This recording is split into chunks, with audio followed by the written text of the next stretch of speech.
Yo, what's up guys? So this video is one that I know a lot of people have been waiting on for a long time. Today we are going to be going over all of the best Apex Legends settings for Season 14. I'm going to be helping you guys increase your FPS, make it easier to see and hit your enemies, give you the least amount of visual clutter possible, and just overall give you that competitive advantage. I'll be going through and explaining each individual setting, so if that's something that you guys are interested in, make sure you stick around and watch this video. But really quick before we get into it, if this video does help you, please consider leaving a like and a comment and maybe even subscribing. If you guys have any questions, you can stop by my Twitch and ask me anything while I'm live. I answer every single question. Link to that is down below. But enough of that, now we can get into the video. So now that we're in game, we're just gonna head over into our settings tab, and I'll be covering the gameplay tab first. First up, interact prompt style, keep this to compact. This will help get rid of some extra text on your screen. Maybe if you're brand new and still learning the game, you could turn this to default, but for most people, you want to keep this to compact. Button hints, same thing as before. It's a little bit of extra text on the screen, so I'd recommend keeping this to off. Unless you're brand new to the game and you're still learning, you can keep it on, but most people turn this off. Crosshair damage feedback, this one's important. Make sure it's off. This is going to cut down on visual clutter a really good amount, and it's going to make it so much easier to track your enemies. In Apex, you don't need crosshair feedback because 1, you get an audio cue whenever you hit somebody, and 2, you have damage numbers whenever you hit someone. So really, these crosshairs are completely useless. So make sure we turn that off. Damage numbers, you want to have this set to stacking. There's no reason to use any of the other options. Stacking does the same thing as the other two without all the unnecessary numbers and clutter on the screen. With stacking, you get one number that shows you all the damage that you're doing versus floating and both, which give you a long list and shows each individual bullet, which you don't really need. So just keep this set to stacking. Ping opacity I have on default. I used to have this on faded, but I noticed it was kind of hard to see in certain areas, especially with the colorblind mode that I use. It's probably just because I have old man eyes and it's hard for me to see things now. But if you're having trouble seeing teammate pings like I was, set this to default. Obituaries, you want to have this on. This is just the kill feed. There's no reason you don't want to have the kill feed on. Minimap rotation, I have this set to on as it just kind of makes it a little bit easier to read the map. Weapon auto cycle on empty. This one's not too important. I just have this to on, so if I do run out of ammo on a gun, it's just going to switch it for me. Auto sprint I have set to off, and I'd recommend most of you who have it on to maybe try and start playing with it off. First off, it's just better to have full control of your movement at all times. I know there's keybinds you can do workarounds that I've covered in the past. I've tried those plenty of times, and I still just prefer having control over my movement myself with no auto sprint. Second reason is that there's a delay that's most noticeable with shotguns. With no auto sprint, I can hold W and shoot shotguns just perfectly fine with no delay. However, if you have it on and you're holding W shooting a shotgun, in between each shot, it's going to make you start sprinting again, and you have to wait for your gun to come out of that sprint animation, which causes a delay in your shots. I played with it on until about season 9 or 10, and it only took me about a week to get used to it, so now I just keep it off. Double tap sprint, this one's mostly personal preference. If you want to double tap to start sprinting, turn it on. I just keep it off. Jetpack control, I have it set to hold, just because I feel like it makes it easier for me to control what I want to do. Incoming damage feedback, I have mine set to 2D. This one's not extremely important. You could have it set to 3D, or you could have it set to 2D, 3D both. 2D, 3D both is just a little bit too much for me. 3D is not bad, but I just keep mine on 2D because it gives me enough information to know where I'm getting shot from while not causing any clutter. Taking damage closes death box or crafting menu. You need to have this set to off. This will make sure that anytime you get shot while you're trying to swap an armor or loot in a death box, or even while you're crafting, it's not going to automatically kick you off of it. If you have this setting on and you're trying to get an armor swap mid-fight that you really need, you could get shot one time. It's going to throw you out of that death box. You're not going to get that swap and you're going to die because of it. So you need to have this set to off. Pop up. Once again, this is just extra text on the screen. Once you know what all the hop-ups do, you can set this off. If you're new to the game, turn it on until you learn it, and then make sure you turn it off again. Streamer mode is another one that comes down to personal preference. I have it set to off. However, if you're someone who gets nervous when you see a good player in your game, maybe you get into a high rank lobby and you see some pro players you know, having this set to all will hide their names, so it can help you approach fights a little bit more calmer. Anonymous mode, this is another one that's preference. I have mine enabled just so that if I get into a game when someone does know me, they're not going to freak out and play weird. I'm not the most popular content creator, but I have been sniped a few times and it's not fun. Usage sharing, I have it set to disable just because I don't want EA getting my information. Performance display, I keep mine on just because I like to see my FPS and ping at all times. Club invites disabled just because I don't want club invites popping up on my screen every day when I get on. But if your friend's trying to invite you or you're looking to join one, have this set to enabled. Communication filter, I have it set to everybody. But if you've been having problems with toxic randoms, you could set this to friends only and that'll help save that. They won't be able to talk to you at all. For reticle colors, I'll show you mine real quick. This is probably my favorite one that I've played on so far. I also really like this cyan blue color. This isn't the exact value, but it's pretty close. Crosshair color is largely personal preference, but there is one rule that I like to go by when I'm choosing a color. I know a lot of people enjoy running these super bright crosshairs. I'm not really a fan personally because when you hit in darker spaces, as you can see a little bit on the one on the right hand side, you start to get this weird glow in the outer edges, and I just find it a little bit distracting. Another color that I really enjoy is this cyan blue. Third one that I use is this green color. If you want to copy these into your game, you can just look at the color code that was in the bottom right corner of them. I do feel like these are 3 of the best colors though. They're bright enough to see and stick out, but they're not overly bright and distracting. So yeah, that's what I use. Colorblind mode, I have this set to Tritonopia. Now I'm not colorblind, I just really like the way that it makes my game look. It brightens everything up, makes things a little bit more colorful. Protonopia and Deuteranopia aren't bad, but they don't brighten the game up nearly as much as Tritonopia does. Having it set to off is perfectly fine too. The game still looks really good that way. I just prefer how it looks using Tritonopia. Subtitles, set this to off so you don't have unnecessary text on the screen. Subtitle size doesn't matter because we're going to have them off anyways. Enable accessible chat features, have this set to off. Convert incoming voice to chat text, off. And play incoming text chat as speech, have this set to off. So now we're going to head over into our mouse and keyboard tab. I'll cover my sensitivity real quick. So I play 1600 DPI 0.75, which is equal to 800 DPI 1.5 or 400 DPI 3.0. They're all the same thing. They're all the same centimeter per 360, which is about 35 centimeters per 360. I just prefer playing on a higher DPI because there's slightly less input delay and it also feels just a little bit smoother. If you guys are looking for a good sensitivity, mine is pretty medium and I feel like could work for a lot of people. Now pretty much any sensitivity could work, you know, you can get used to anything as long as it's not too extreme. A pretty general range that I would recommend for this game to play on at 1600 DPI would be anywhere from 0.5 to 1.0, which in 800 DPI would be anywhere from 1.0 to 2.0. Once you start going too low in sensitivity, it's going to be hard to make micro adjustments. And once you start going too high, it's going to be really fast and extremely hard to control. But that's pretty general. Like I said, you can make any sensitivity work for you as long as you practice it enough. And for ADS mouse sensitivity, I'll show you guys my settings real quick. So just something to note real quick, this game will always round up your decimal points. So right here in mouse sensitivity, I clearly play in 0.75, but it rounds it to 0.8. And for my 1x optic sense, it's 1.05, but in the game, it just rounds it to 1.0. But as long as I set it to that in game, it's going to be 1.05, even if it doesn't show it right here. Now I've always played with per optic ADS sensitivity on, because I feel like when everything is on 1.0, anything from 3x and up just feels extremely slow and it's hard for me to aim. So if you guys have been playing with the same ADS sensitivity for everything, it might be time to play around with it a little bit, see if it works for you. Real quick, I'll run through each one of these sensitivities. So my 1x is 1.05, my 2x is 1.35, my 3x is 1.4, my 4x is 1.45, my 6x is 1.5, my 8x is 1.5, and my 10x is 1.5. This is just what I find comfortable. You'll have to mess around with it and see what's comfortable for you. But now we're going to go back. Mouse acceleration, have this set to off on always. You never want to be using mouse acceleration in game. If you are looking to use mouse accel, I'd recommend using something like raw accel, which I'm not going to go into in this video. Mouse invert, have it set to off. Lighting effects, have this set to off unless you have compatible peripherals and enjoy your keyboard and mouse going crazy every time you get a kill. Keybinds are another thing that's personal preference, but if you want to copy these, go ahead. I'm not going to be talking about every single one. I'm just going to go over a few after I show you guys all of them.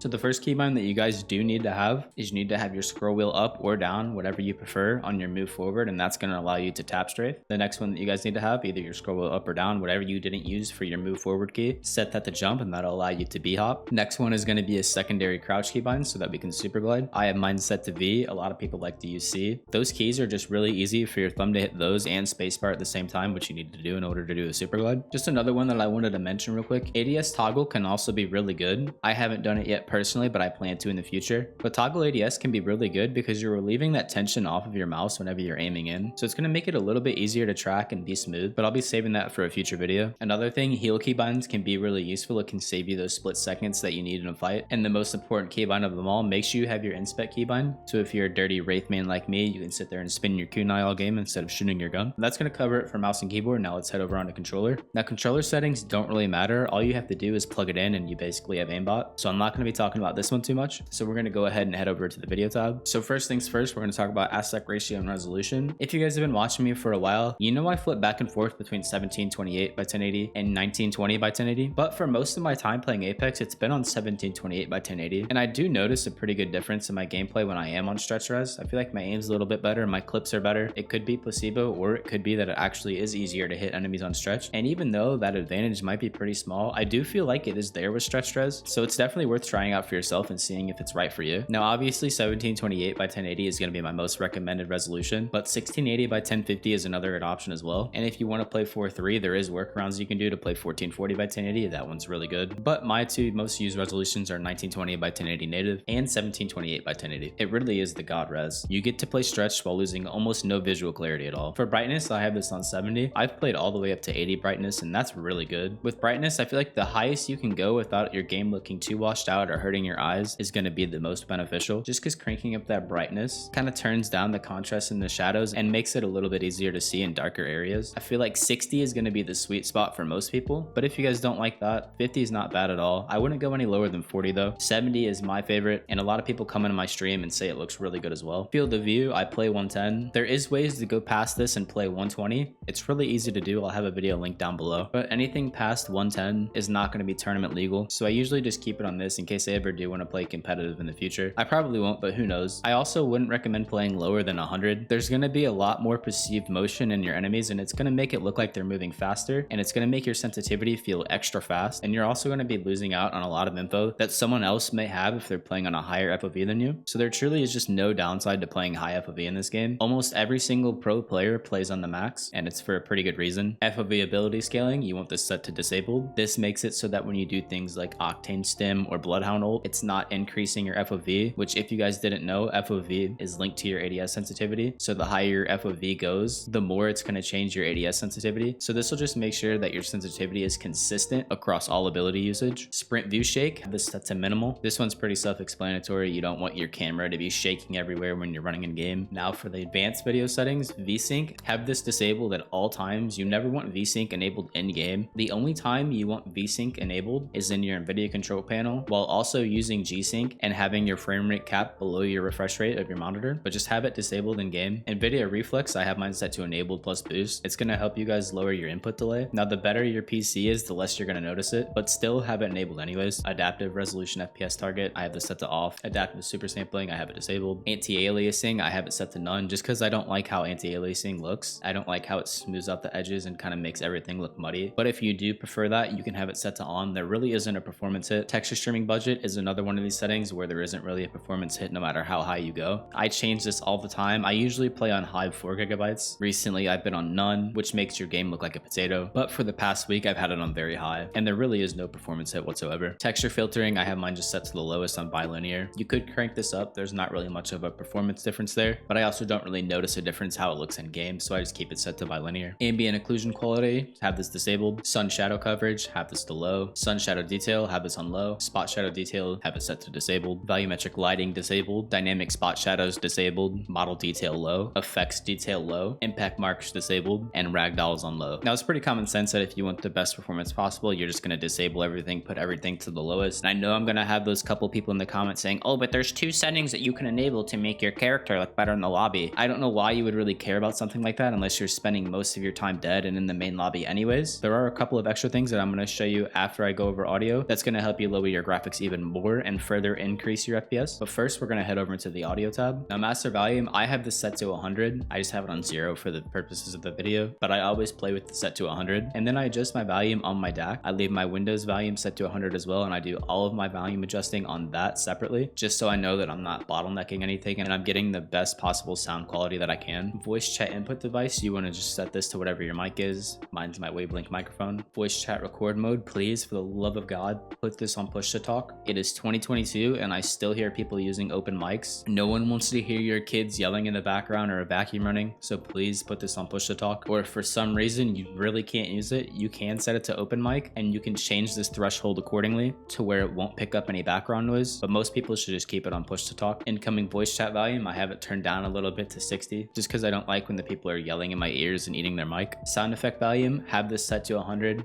Not really any reason to change this when you can just mess with your master volume up top. Dialogue volume, I turn this down a little bit to 60 just so those in-game lines aren't too distracting, but they're still loud enough to hear. Music volume and lobby music volume, I just have those set to off just because I don't really care about the music. If you want to, you can turn the lobby music on, but I still would recommend keeping your music volume off. This is just going to make sure that the music doesn't play in game when you're in the dropship or when you're landing or anything else. But the audio in Apex is so bad already that you want every advantage you can get, so just keep this to none. Sound and background doesn't really matter. I just have mine set to off. Play incoming text chat as speech, I have that off, and convert incoming voice chat to text, I have that off as well. So now that we covered everything in game, now that we covered everything that we can in the game, I am just going to show you a couple of quick things that you can change in your video config files that's going to help you boost your FPS and your visibility. So we're just going to head over into our Windows search bar and we're going to type in saved games. You're going to click on that folder. We'll go to Respawn, Apex, Local, and then this one right here, videoconfig.txt. You want to double click on that. These are all my video config settings. If you want to copy and paste this straight into your file, go ahead. It's going to make your game look exactly like mine. But just a couple of things to go over real quick. This one right here, setting.stream memory, is going to be your texture streaming budget. 2 million is going to be very high. 1 million is going to be high. 500,000 is going to be medium. And then it goes down the list accordingly. Default res and default height, that's going to be your resolution, obviously. So 1728 by 1080 is the resolution that I'm playing. So if you want to change that, you need to change these numbers accordingly. But I'm going to show you how to turn shadows off. That's going to be setting.csm enabled. Make sure that is set to 0. Setting.csm coverage, set that to 0. And that's going to give you a huge performance boost while also increasing the visibility everywhere in the map. Those shadows aren't going to be so dark and harsh. It's going to make it so much easier to see. Another one that I just want to talk about real quick is this setting gamma. That's your brightness. So it's set up a little bit weird. So the lower you go, the higher your brightness is going to be. So setting this to 1 is going to put you at 50% brightness. Setting it to 0.85 is going to put you at 60. And setting it to 0.7 is going to put you at 70%. So just keep that in mind if you're looking to change your brightness. So once we have all of those set, we're going to hit File, Save. Then real quick, we're going to go back into the folder that we did that in. We're going to right click videoconfig.txt and go to properties. Make sure read only is checked. This is really important because if this is not checked and you open up Apex, it's going to re-enable those shadows on its own. So doing this will make sure that it doesn't do that. So then you just hit apply and then okay. But just remember that if you guys do want to change any of your video settings, you're going to have to come back in here, uncheck read only, change your settings, and then come back in and recheck read only. But anyways, that is going to be all of the settings that I'm sharing with you guys today. If you copied all of these settings, your game is 100% going to look better. Your FPS should be better, and it should just be an overall more enjoyable experience. Like I said before, if this video did help you, please do consider liking and commenting. It helps this video out so much with the algorithm and helps it get seen so that I can try and help even more people with it. Make sure you subscribe so you don't miss any helpful videos just like this one in the future. I have a ton of them planned. If you have any questions, links to all of my social medias are down below. Discord is a good place where you can get in contact with me, or if you guys just want to ask questions while I'm live streaming on Twitch, I answer every single one. But yeah, that's going to be it from me. I really hope you guys enjoyed this video, and I hope you guys have a great rest of your day.